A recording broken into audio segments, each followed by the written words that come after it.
And thank you for having us. I got here a few minutes late, so I guess I missed Kathy Stepp's statement today. Yes, Kathy Stepp was not able to join us today, and neither were 4 key members of her DNR staff. Their responses were almost word for word a priorly scheduled commitments, prior work commitments, and other work commitments. So they, and would that feel spending more quality time with your family? we hope they're out enforcing drinking water laws Yes. with their prior work I commitments. think they should be sipping from the slough there next to Harris property. Give that a try. I'm not sure where to start. You know, I'm an architect and a sustainability advocate, consultant, and I'm old enough to participate as a high schooler in Gaylord's initial real Earth Day, which was supposed to be a one-shot deal. We've done 42 now. We still need them worse than we did then. And I guess that's the general condition I want to talk about. Because what we have here, I use the analogy of gambling. We used to be a clean state, and we didn't do gambling. We couldn't even participate in the sweepstakes that violated those rules, but it gave a chance. And it wasn't bad. It had some real good effects. In any case, we then decided, since we didn't want to tax adequately and fairly by normal means, that we would basically, on an official basis, get into that vice. And then the government will regulate that vice. Now we're dependent on that vice for the income. And the whole government role is simply about regulating within the rules of how much sin are you allowed to have, okay? How much vice are you allowed to have. Environmental regulation is on that very same model at its core. We've gone away from Nixon's original concept that we were going to clean up the environment, and he tried to do an integrated approach to all different aspects of the environment. It didn't work in the bureaucracy, but he tried it. And the bottom line here is we started at that point, the point was we were going to phase out pollution. We weren't just going to regulate it, we were going to phase it out. And I want us to return to that goal. Because the goal right now, the ultimate endpoint of this policy, we're moving right towards it. We'll move more rapidly under this regime than we would under the previous ones. But it will be just like traffic on the highway. It will get up to just below the threshold of what's permitted everywhere. Look at that map. We're not a red county. It's unbelievable to me. This is the home of Aldo Leopold and Taylor Nelson and Phil Lewis did all his work to set aside the E-way. And look how red it is. It's unbelievable to me. So the failure didn't start when Herr Environmental spread their manure. I haven't gotten a straight answer to the question that I've only seen answered in public or asked in public one other time. It was a River Alliance person that wrote something last week about what do you mean we're allowing human waste to be spread in any quantity, anywhere?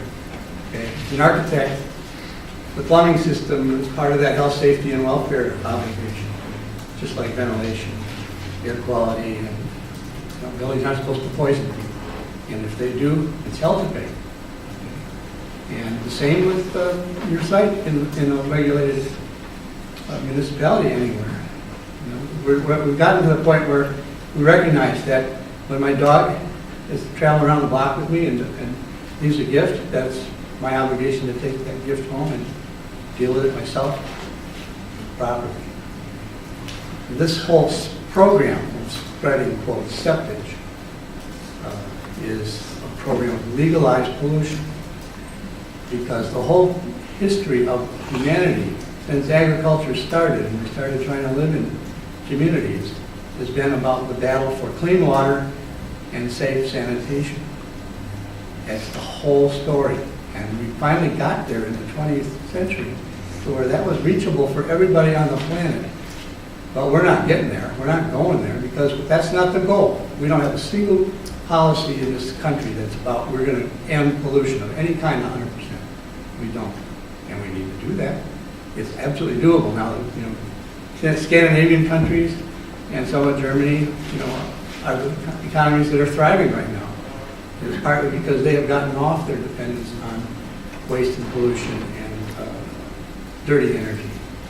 What that gets you is a more efficiency. You get more return from everything you do if you're end product of a process is a feedstock for something else rather than something you have to pay to get rid of.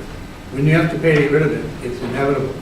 People will cheat because it's human beings doing this, right? And it's also inevitable that once you set up a regulatory bureaucracy, it doesn't matter how well-meaning or educated people are in that DNR building, like any other bureaucracy, they, over time, come to have a relationship and serve the polluters more directly, and over time, the mission goes away that they're the watchdog. And we've seen it happen. Okay? And that's my state now. What do the other counties look like? This is supposed to be the blue ribbon state county, right? We do it so much more right than everybody. And there's hardly a white spot on there. I can't believe it. So I'll shut up now. The point, I think you get the point. We have a bigger problem here. I do want to know the fact of who, when, was this basic idea of a septage program, being able to spread untreated waste of any kind on fields. When was that put in place as a practice? Because I can't believe that happened while Gaylor was alive. We'll look into it. Thank you. And it has to do with the question of zoning and enforcement and who has authority. And the gentleman earlier talked about the town of Concord and the county supposedly both saying we have no power. Now, this state has an ordinance, as a law that requires a zoning ordinance be in place for every square inch of the state, unless it's federal normal space. Every municipality, and if they don't have their own, then the county will. So it's not true that unless someone got a secret little exemption for a certain kind of business, that the county or local conditional use, I believe it's county in this case, that the word conditional means that. It means that you are to perform as the permit says, and if you don't, it shall be rescinded. That's what every conditional use permit says right on it, and that's the whole point of it. You have to show performance and conformance, or it's not on. It's a bending of the natural right rules. It's beyond that. We'll have to have the local Jefferson County residents take a look at that permit.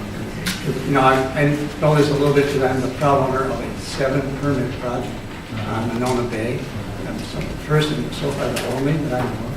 But it was all jurisdictions. But the other principle here is there is nothing that I know in state law that prohibits doing better than what the code says, ever. That's in building codes and everything else. In fact, they always say, this is not a guide to practice, this is setting a bottom on people that are so miserable they don't know how to change, in effect. And it's definitely true that local jurisdictions can have higher standards, except in the areas that the state already took that away. I don't think they took that away in this case.